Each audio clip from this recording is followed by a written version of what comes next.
Good morning. My name is Hayden Schmidt. I'm an instructional technology specialist for Alvin Independent School District. I wanted to record a session that covers the two topics that we spoke briefly about in professional development recently, in case anyone needs to return for reminders or just wants an opportunity who could not make it to one of the staff development sessions. And the two topics that we talked about were very easy to use websites. One is called classroomscreen.com and the other one is flippity.net. So I'm just going to take you on a brief tour of those two websites and show you more or less how they work, and then leave them for you to explore. We're starting at classroomscreen.com, as you can see, and my take on Classroom Screen first is that it's a great tool that can be used almost every day in almost every classroom. It requires no login, there's no username or password, you don't have to remember anything to use Classroom Screen. You just type classroomscreen.com in your address bar, and it will pop up and look more or less like this. It usually selects a random image, unless you've picked one, I think, in advance. And let's go through the functions on Classroom Screen. It's a great landing zone if you've got nothing else on your projector or you have nothing that you're working on from your document camera, just a place to leave your projector and computer so you have some tools at your easy disposal. Let's start down here in the lower right hand corner with these three buttons. There is first the ability to expand to a full screen. So you just click the arrow buttons and it will expand you to a full screen. You can return to a normal screen by clicking it again. You can make your tools at the bottom of the screen there appear or disappear by clicking the up or down arrow with respect to the toolbar. And finally, there is fast and easy access to a student exit poll, where if you are interested in getting a little bit of reflective feedback on your lesson for a day, you can have students pick up the interactive pin and tap their reaction to the day's lesson, and then that'll give you a little bit of feedback on how students felt about the lesson on that particular day. The other tools that are available here at Classroom Screen are located right along the bottom here, and I'm just going to go through each of them in turn. The first is a clock. Every classroom more or less has a clock or needs a clock or uses a clock from time to time. There's also the easy ability to switch to calendar, so you can look at calendaring for events and projects and that kind of thing and talk to students about when due dates are, when tests are coming up. But a clock and calendar are very easy to access here at Classroom Screen. There's also another invaluable tool, a timer. When I was in the classroom regularly, I had a couple of kitchen timers stuck to the side of a file cabinet that I would use to time warm-ups or various student activities in class. So there's a timer built in here, and by clicking on the +1 button down here at the bottom, you can have multiple timers if you need multiple timers for different events that are going on in your classroom. Classroom Screen does not have a minimize or exit button from the individual tools. You just return to the toolbar and click the X there in order to shut down the tools and get them off of your screen. There's also an activity traffic light. The traffic light will let you, put the classroom mode in red, yellow, or green for go mode based on what your activity is or what expectations you've delivered to students. So just another easy to use visual. There's also a work symbols visual that will let you tell students that you are working in silence currently, or that they are allowed to whisper with maybe a table mate or a desk shoulder partner.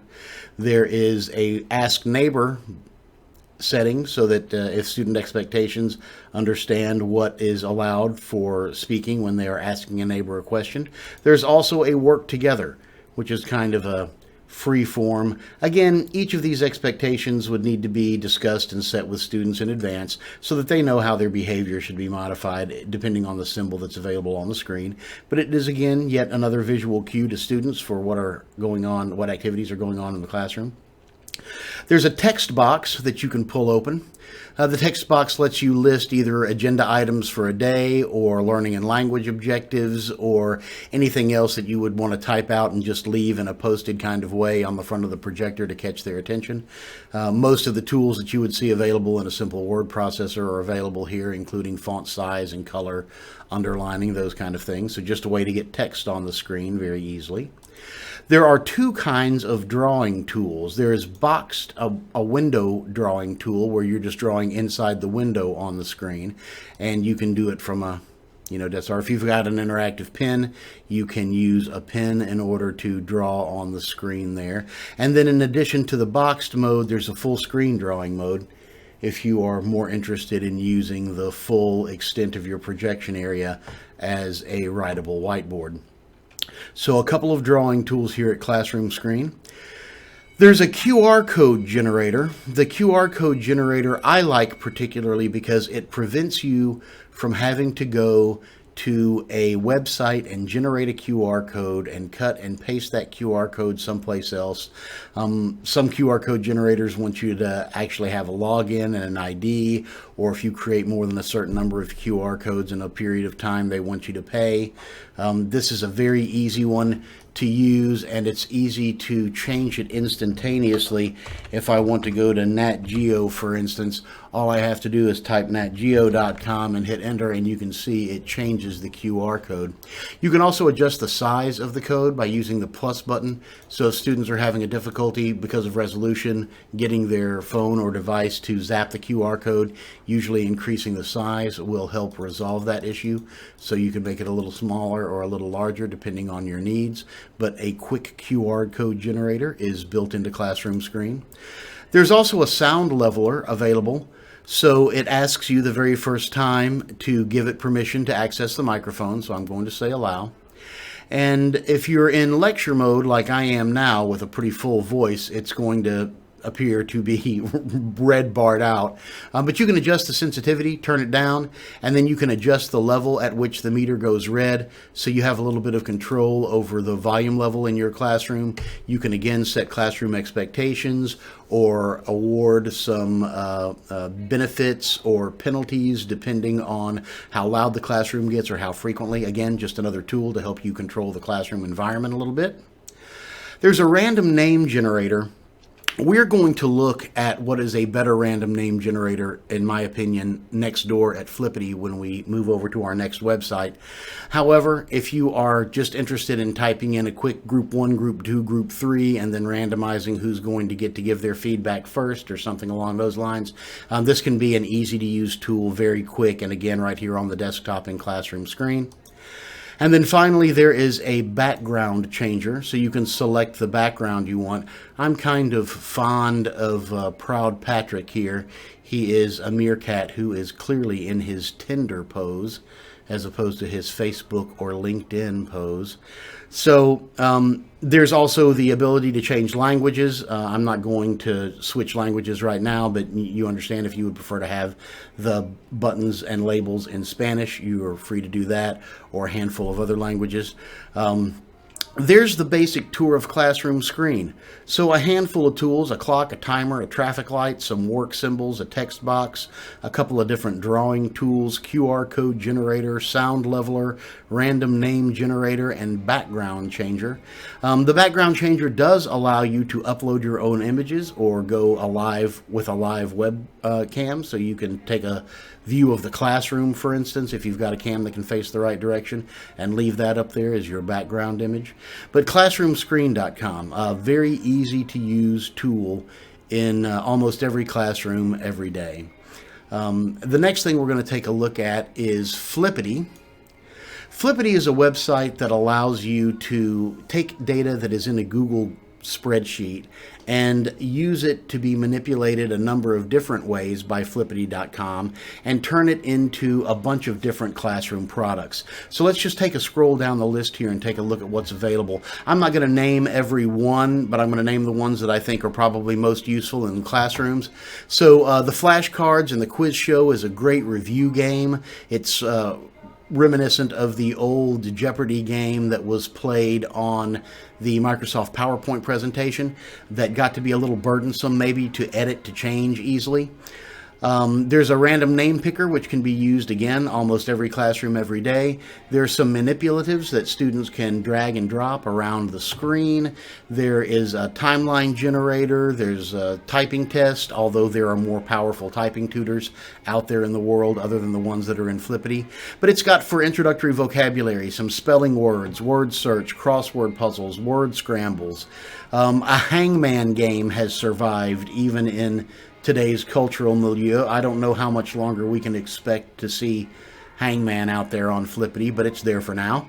There's a concentration type matching game, so you can match words and definitions or pictures and descriptions.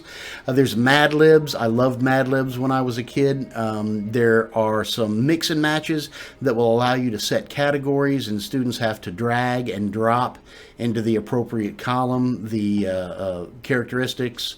For instance, you can put cultures across the top and various cultural characteristics on a list, and students drag and drop them to match. And then there's a certificate quiz, a tournament bracket, other tools available. There are some of these that I didn't mention that may be more appropriate for an administrator or a team leader or a department head, badging systems and things like that. But those are the tools that are available at Flippity, and I want to show you a little bit about how they are used. If you notice, each tile for each different kind of activity has 3 buttons across the bottom: a demo, a set of instructions, and a template for you to copy into your Google Drive and then input your own data so that the game becomes customized for you. I want to show you a demo first. The demos are set up just so you can see whether or not they're going to be applicable or useful to you or work the way you expect them to. So here, for instance, we've got a traditional Jeopardy game with categories of world capitals, The Simpsons, movies, en Espanol, bees, and potpourri. And I'll take a Simpsons for 200 to start with. What is the name of Apu's convenience store? The name of Apu's convenience store is the Quickie Mart. And so I'll reveal the answer here. There it is, Quickie Mart. And Team 1 would get a yes for that one. And I'm going to click again, and it will take me back to the main screen, showing that that question has been answered. I'll take movies for 100 next. The best movie of all time, according to the American Film Institute, that would be Citizen Kane. Can you tell that I've played this game a couple of times in demoing the product? So Citizen Kane is correct. I'm going to pretend that Team 2 had gotten that one wrong, and I'm going to mark that with an X. And so we're going to go back then to the screen, and you notice it's awarding points and adding and subtracting points from each team. It defaults to 4 teams, but many classrooms have enough students that you're going to want more teams than that. So you can add Team 5 and Team 6 if you need additional teams, so you have more reasonable number of students on each team. You can change the team names by just clicking in the box and highlighting and changing a team's name if they want to select school-appropriate team names for the classroom. And there's the basics for the Jeopardy game. Everybody understands how that works. I'm going to hop back over to Flippity and take a look in the instructions for that Flippity quiz show and show you what the instructions page are going to look like for most of these Flippity activities. They are very specific and very clear. Step 1, Step 2, Step 3, Step 4. To walk you through exactly what you need to do in order to make use of one of these Flippity templates. There's even a frequently asked questions for each of these activities already included. So usually you can get your simple questions or immediate questions answered right away. And as I mentioned before, the directions are remarkably clear and easy to follow. So let's follow those directions and come back over to the Flippity quiz show and act as if we were going to make a copy for ourselves. We're going to make some modifications, and then we're going to publish that quiz show where people can get to it to play. I'm first going to select the template because that's what I need to do, is modify the template in order to make it useful with my data. I'm going to click on Make a Copy. And it's going to think for a minute, and it's going to make a copy, and it's going to put this copy automatically in your Google Drive. This is automatically there. If you notice it, it names it Copy of Flippity Quiz Show Template. So it's an opportunity to come in right away and change the name in order to be able to track it more easily later. And then you can see the layout of the spreadsheet right here on the screen. There's category 1, 2, 3, 4, and 5. And 6. You can change the category by just clicking in the cell and changing the category. So let's make a couple of changes here just so we can see those changes reflected when we publish it. We'll say periodic table, and instead of the Simpsons, we'll go with American history. And instead of movies, we'll go with biology, just to make some simple changes. I am not going to change any of the questions and answers and take the time to do that. You can see here how clearly that would be done. You just click in the box, you change the question, you click in the box, you change the answer.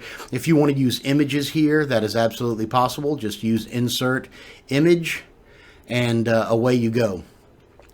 The key to success for Flippity working with your Google Sheet is to then use the File, Publish to the Web option, and make sure you say Publish and OK, so that Flippity will have access to the table data that you're generating here. You do not have to worry about this link for access to your Flippity game, so you can close that up. The link that we want is here on the second tab under Get the Link Here. So this link that is at the top of the page here, this is the one that you want to use and publish to your Google Classroom, or that you want to turn into a QR code so that students can access it rapidly. I'm going to go ahead and click to open that up in a new tab. And here's our game that we just generated. As you noticed, my changes are reflected here in the table already: periodic table, American history, and biology. And any of the question and answer changes that I made would be ready to go right here. And all I can suggest, in addition, to make it even easier to use and more useful, is that you bookmark this if you intend to use it in more than one class period, or you want to add it to a unit and use it next year as well as you're using it this year. Just hit the bookmark button, and then I strongly recommend that people do a little bit of organizing with their bookmarks, so you can come down to choose another folder if you need to create a new folder. I already have a folder for Flippity Game Shows, so I'm going to put it in my Flippity Game Shows folder and say done. And now my Flippity Game Shows and my Flippity Name Picker are available in my bookmarks bar with folders that I can immediately access them. If I name them appropriately for demo purposes, I have not changed the names on these, but I can change the names on these so that they indicate that this is one on biology or this is one on American history, and make it a little easier to find the game show that I'm looking for later. The next thing that I wanted to show you on Flippity was the name picker. I am not going to go through the process of showing you the creation of a template and the modification of a template there. It works exactly the same way as our modification of the game show, but I do want to show you the functions of the name picker, because I think this is another useful randomization tool, especially if you're being observed and you want to make sure you're not picking the same students that you pick by habit every day because they have the right answers. So the name picker is going to default from the list of your names to a spinner, and you can spin the wheel and it will pick a student's name, adding a little bit to the suspense as the wheel turns. If you don't have time for suspense, you can just click on single name and it will pick a name for you. And you can click on randomize if you want another single name, and randomize if you want another single name, and it will just pick names for you off of your list of student names. There's also, for presentation purposes, when all students are going to have to present and nobody wants to go first, I can ask for a lineup and I can randomize that lineup list, and now this is the order that we're going to go in. So you have a second to see where you are going to be on the list and kind of be ready when it's going to be your turn. If you're trying to establish shoulder partners, for instance, you want groups of 2, but you don't want the same groups of 2 every time, you can again reshuffle those shoulder partners as many times as you need to. Or if you know, for instance, that Robert and Denzel definitely do not work well together, you can just tap that button and set up a new set of shoulder partners. And then if you're working for in groups, or you're having students read sections of an article and then share out the information that they had in the article, you can break them into groups of 3 or groups of 4 or groups of 5. Or if we're playing our game show earlier and you want to get 2 teams out of your classroom, or 3 or 4 or 5 teams, it will also break students out like that, and again allow you to just click the randomize button if you don't like the mix of students that are on any particular team.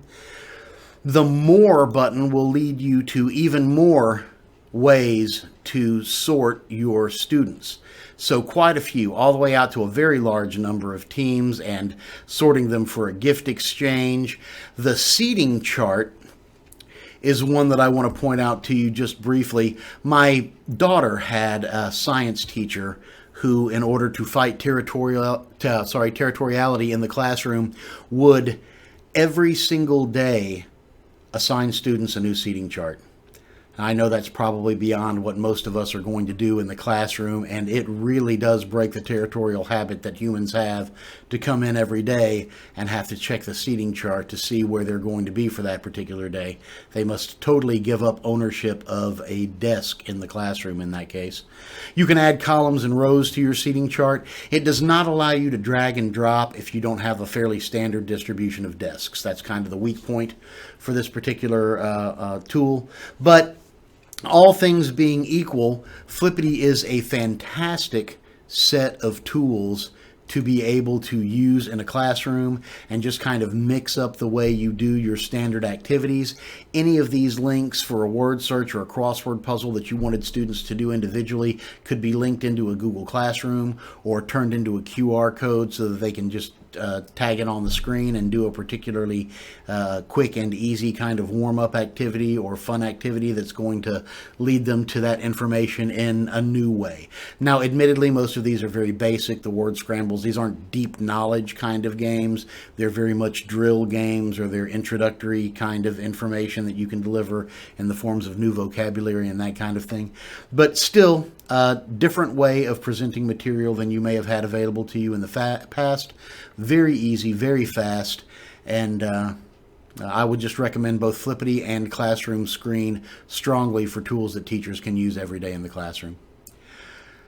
That's about it for the basics that we covered in professional development. If you have any questions, feel free to reach out to me through email. I'm hschmidt, SCHMIDT, at alvinisd.net, and I'll try to answer what questions I can or get by your classroom and help you out if you need any extra help. Thanks so much for your time today, and have a great, great school year.